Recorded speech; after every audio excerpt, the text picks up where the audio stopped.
तो आज का हमारा टॉपिक है how can we obtain different gases from air. Air में से जो जो कंपोनेंट्स हैं अलग अलग गैसेस के, उन्हें आप कैसे सेपरेट कर सकते हो।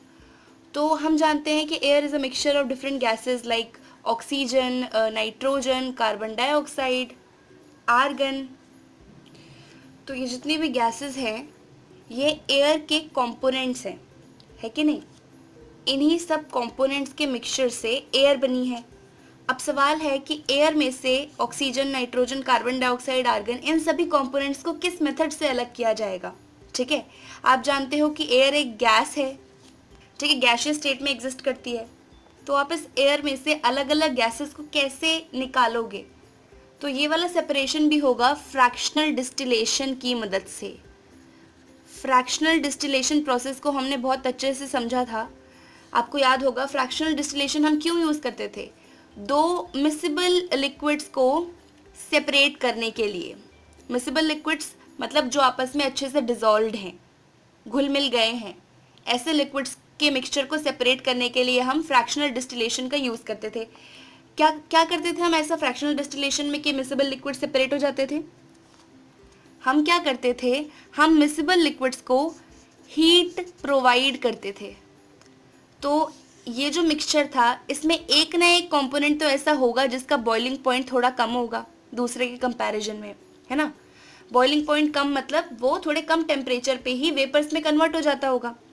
तो हमने इस मिक्सचर को हीट प्रोवाइड करी और वो कंपोनेंट जिसका बॉइलिंग पॉइंट कम है वो बन जाता था वेपर्स। ठीक है, और इन वेपर्स को हम कर देते थे कूल और कंडेंस और हमें लिक्विड कंपोनेंट मिल जाता था जिसके भी वेपर्स बने हैं। ठीक है, यहाँ पर लिक्विड कंपोनेंट को हम निकाल लेते थे और जो दूसरा वाला कंपोनेंट था जिसका थोड़ा ज़्यादा बॉइलिंग पॉइंट था वो इसी में रह जाता था। ये था हमारा फ्रैक्शनल डिस्टिलेशन का प्रोसेस। किस प्रिंसिपल पे बेस्ड है ये fractional distillation, difference in boiling point. ठीक है, तो एयर में से भी अलग अलग कंपोनेंट्स को हम फ्रैक्शनल डिस्टिलेशन की मदद से ही सेपरेट करेंगे। लेकिन एयर तो एक गैस है, हम तो मिसिबल लिक्विड्स को सेपरेट करते हैं ना फ्रैक्शनल डिस्टिलेशन से। तो हम एयर को सबसे पहले लिक्विड में कन्वर्ट करेंगे। ठीक है, तो एयर गैस है ना, गैसियस स्टेट में है। तो एक गैस को लिक्विड में कन्वर्ट करने के लिए क्या करोगे आप, ये चीज़ हमने फर्स्ट चैप्टर में पढ़ी थी, याद होगा आपको। तो गैस को लिक्विड में कन्वर्ट करने के लिए आप इस गैस पर प्रेशर इंक्रीज कर दोगे और इसका टेम्परेचर कर दोगे डिक्रीज। प्रेशर इंक्रीज करने पर गैस के पार्टिकल्स पास पास आ जाएंगे, उनका इंटर पार्टिकुलर स्पेस थोड़ा कम हो जाएगा और टेम्परेचर डिक्रीज करने पर उनकी काइनेटिक एनर्जी कम हो जाएगी जिसकी वजह से वो लिक्विड स्टेट में आ जाएंगे। तो जब एक बार आपको लिक्विड एयर मिल गई है, आप क्या करोगे, अब इसको हीट एनर्जी प्रोवाइड करोगे। ठीक है, इसमें अलग अलग कंपोनेंट्स होंगे जैसे कि oxygen, carbon dioxide, nitrogen, argon. अब अलग अलग कंपोनेंट्स हैं तो इनका बॉइलिंग पॉइंट भी अलग अलग होता होगा।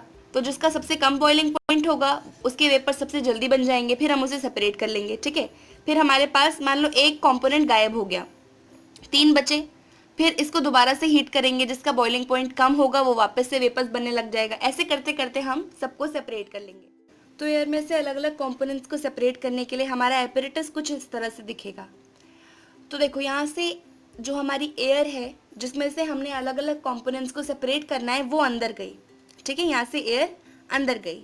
ओके, अब हमने क्या किया, एयर अंडर प्रेशर, ये जो एयर अंदर गई है इस पे हमने प्रेशर लगाना स्टार्ट कर दिया। भाई प्रेशर को इंक्रीज करेंगे और टेम्परेचर को डिक्रीज करेंगे तभी तो हमारी गैस लिक्विड में कन्वर्ट होगी, है ना। हमारा मेन उद्देश्य यही है कि ये जो गैसियस एयर है इसको हम लिक्विड में कन्वर्ट कर देंगे। लिक्विड में कन्वर्ट करने के बाद उसे हीट करेंगे, है ना। हीट करने से क्या होगा, सेपरेशन होगा। तो हमने यहाँ पे एयर को अंदर भेजा और उस पर प्रेशर लगाना शुरू कर दिया। अब एकदम से तो वो एयर कोल्ड नहीं हो जाएगी, थोड़ा टाइम लगेगा उसे कूल और कंडेंस होने में। तो अभी भी वो एयर मतलब भर की हॉट है। ठीक है, तो यहाँ से वो एयर गई अंदर। ये हमने लगा दिया एक पानी का सिस्टम जो हमारे इस वाले चेम्बर को एकदम कोल्ड रखेगा।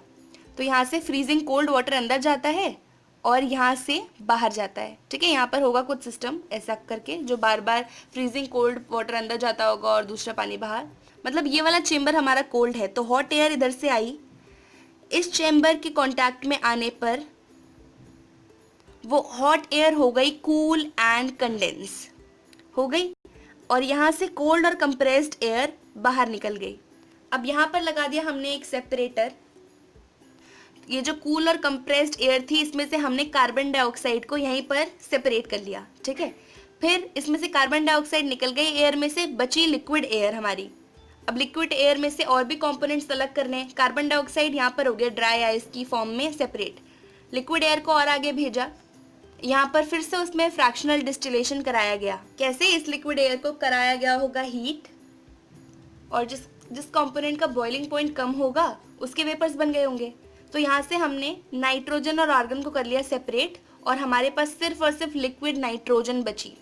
बाकी सब कुछ यहाँ पर सेपरेट हो चुका था। कार्बन डाइऑक्साइड यहाँ पर हो गया, नाइट्रोजन आर्गन हमने यहाँ पर निकाल लिया, हमारे पास सिर्फ बची लिक्विड नाइट्रोजन। समझ आ गया? हमने अलग अलग कंपोनेंट्स को सेपरेट कर लिया। प्रिंसिपल वही है, फ्रैक्शनल डिस्टिलेशन, बट सेटअप कुछ इस तरह से, ठीक है।